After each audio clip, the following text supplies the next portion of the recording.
Okay mga kamads, mga kaibigan, welcome back to another Pepsi Paloma, Daryl Yap, and Big Sam. Alam nyo mga lods, kung nabuhay lang siguro si Pepsi Paloma, siguro naging politiko na rin yan.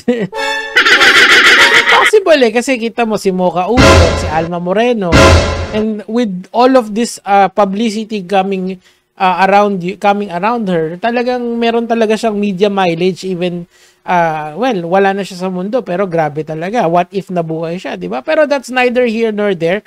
Ang kailangan natin pag-usapan dito ay yung facts of the matter. Okay? So, nung isang linggo or 2 weeks lang yata ito na-file nag-file po ng writ of habeas data si Vic Soto against kay Direk Daryl Yap. Now, ang writ of habeas data po ay iba po yun sa cyber libel complaint ni Bossing.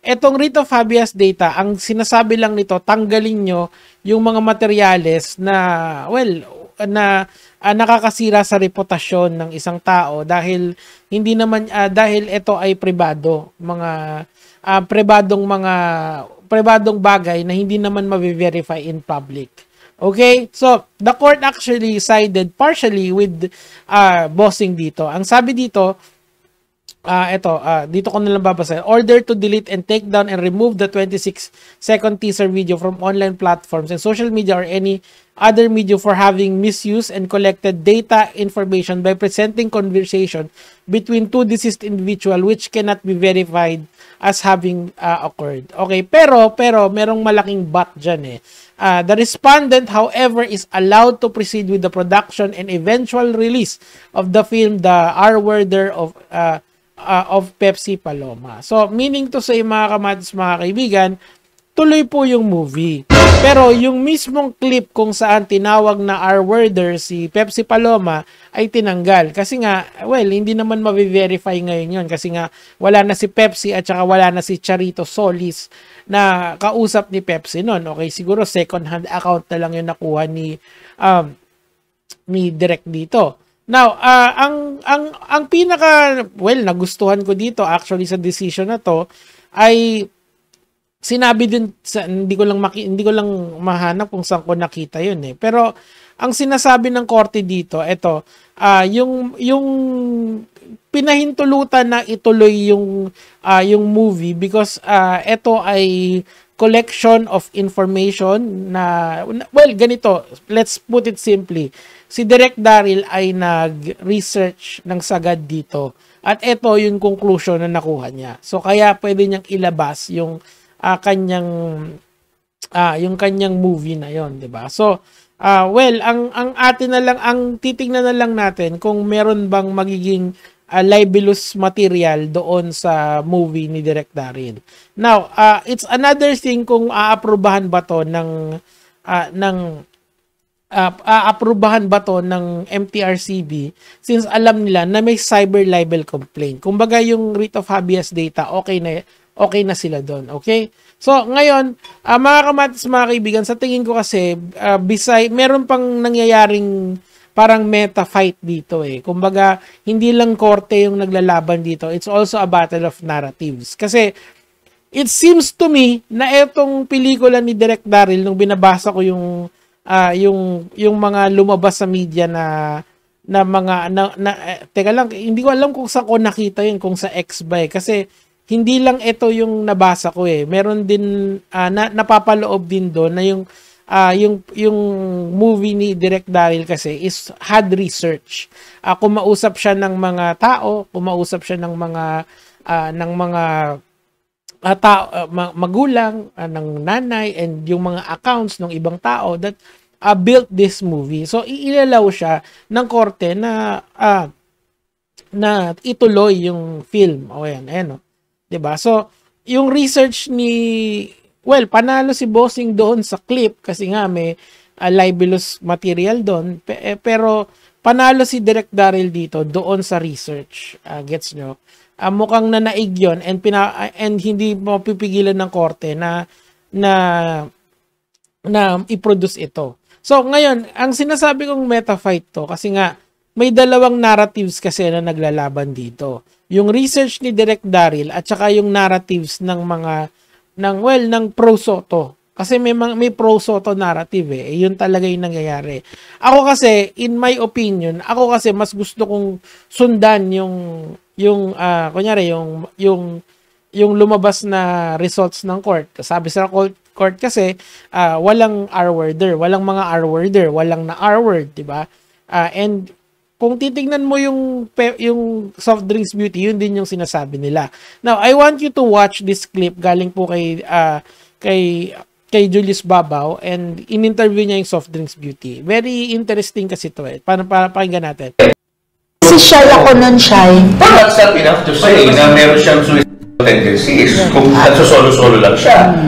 Pero may mga episodes pa na sinaktan niya yung sarili niya. Meron siya slash. Okay, so, sige lang, tuloy lang natin. So, tinanong niyo siya tungkol doon? Hindi.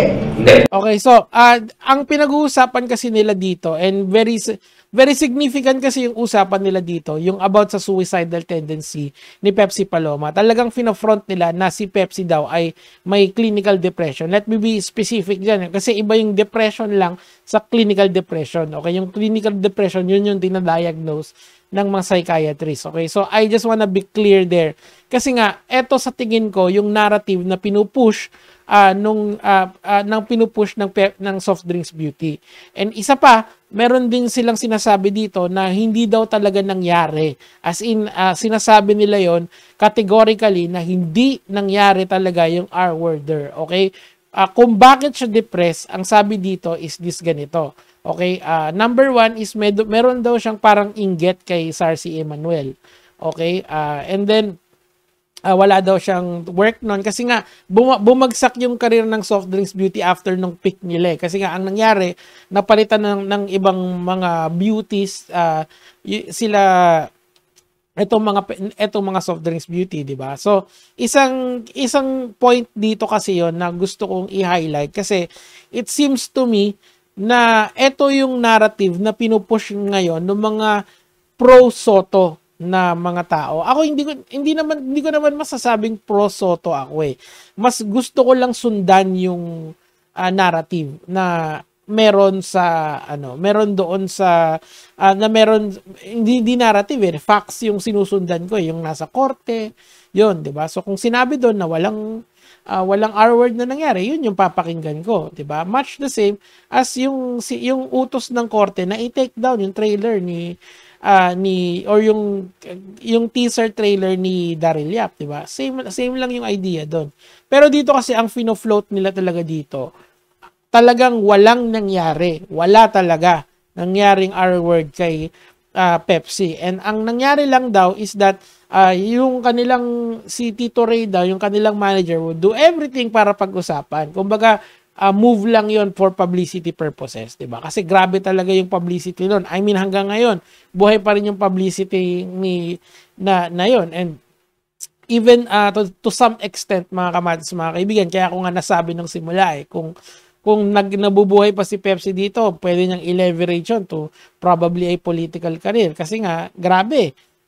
Pag napag-usapan yun, talagang lahat ng tao aanuhin yun, uungkatin lahat yan. Napakarami ng content na nagawa between them. Now, ituloy lang natin ng konti. Now, this time around, bandang 15 minutes, okay? Yung career, di ba?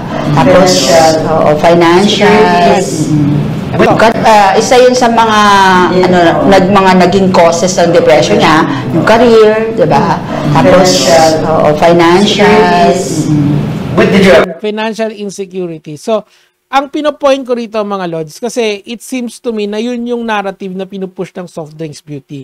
Pero pag pinuntahan nyo yung Facebook page ni Direk Daryl, sinasabi niya na hindi naman daw siya close dito sa mga Pepsi beauties na to eh. Na there is another side of the story na dapat nyong mapakinggan. Kasi nga it seems to me na hindi lang yan daw ang dahilan kung bakit nag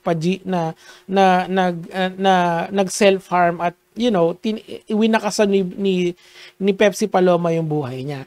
Now, this is where the interesting bit is in my opinion. Kasi nga, dito, pinayagan ng korte na ituloy niya. Ituloy mo yan. Ituloy mo yung movie mo. Kasi nga, Hindi namin mapipigilan yan. Ang mapipigilan lang namin is yung 26 second teaser video na to. So, it's now very, very, very, very, very interesting kung ano yung nilalaman ng pelikula because of this decision, di ba? Ano yung research ni Direk Daryl? Well, yun ang aabangan natin sa February pa. For now, let's just wait and see kung ano yung mangyari sa susunod na kabanata. Abang-abang lang. Yun lang naman yung sa akin for today. Gege mga lods.